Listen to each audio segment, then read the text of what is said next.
Kama si ubishi wa Abdi na Abdu, leo tungeweza kushuhudia ule mwisho wa ligi kuu ya Tanzania bara NBC Premier League katika msimu 2024-2025 na pengine tungeshapata bingwa wa ligi kuu ya Tanzania bara katika msimu huu.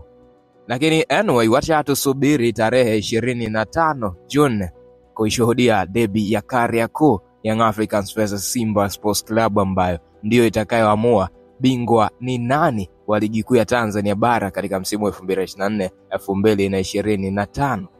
Leo zimepigwa mechi za mwisho kwa timu zote kasoro Simba na Yanga katika ligi kuu ya Tanzania bara, ambapo Young Africans wameweza kuendeleza ubabe kwa kuibuka na ushindi wa goli 5-0 dhidi ya Dodoma Jiji Football Club, huku Simba Sports Club wakiondoka na ushindi kiduchu, ushindi wa goli 1-0 dhidi ya Kagera Sugar. Hawa Kagera Sugar inaonekana wazi walikuwa wanatafuta soko la kurudi katika ligi kuu ya Tanzania bara. Wachezaji hawataki kushuka daraja. Timu ishashuka daraja, lakini wachezaji wanataka kubakia katika timu zingine. Maybe walikuwa wanatafuta kuonekana katika klabu zingine ili wasiweze kushuka na timu. That's why unaona kabisa walikuwa wamekamia kweli hii game. Simba Sports Club walibuka na ushindi wa goli 1-0. Singida Black Stars walimkaribisha Tanzania Prison, mechi ikimalizika kwa sare ya goli 3-3, huku Pamba Sports Club wakimkaribisha KMC, mechi ikimalizika kwa sare ya goli 1-1. Namungo Football Club dhidi ya Ken Gold. Namungo Football Club wamemtembezea kichapo cha goli 5-0.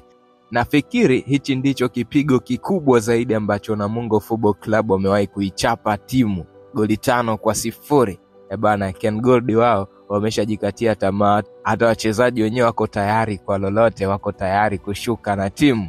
Hawataki tena kurudi katika ligi kuu ya Tanzania bara kwa sababu wanavyocheza noma sana.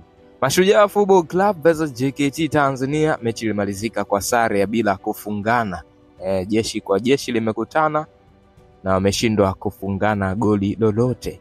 Fountain Gate vs Azam Football Club. Azam Football Club wameweza kushinda goli 3-2, huku Coastal Union dhidi ya Tabora United, mechi ikimalizika kwa sare ya goli 1-1.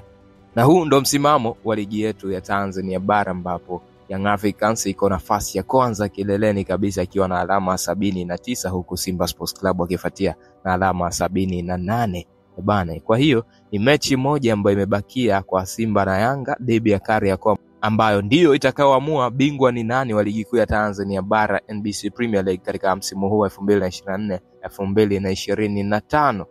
Young Africans wakiweza kutoa sare katika mechi hii, basi moja kwa moja wataweza kuwa mabingwa wa ligi kuu ya Tanzania bara, lakini Simba Sports Club wakitoa sare itakuwa kimewalamba.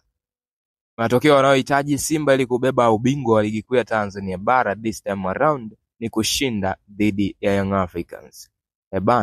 Unaiona Simba Sports Club ikiondoka na ubingwa wa ligi kuu ya Tanzania bara ama Young Africans wakiondoka na ubingwa huu kwa mara nyingine tena? Niambia hapo kwenye comment.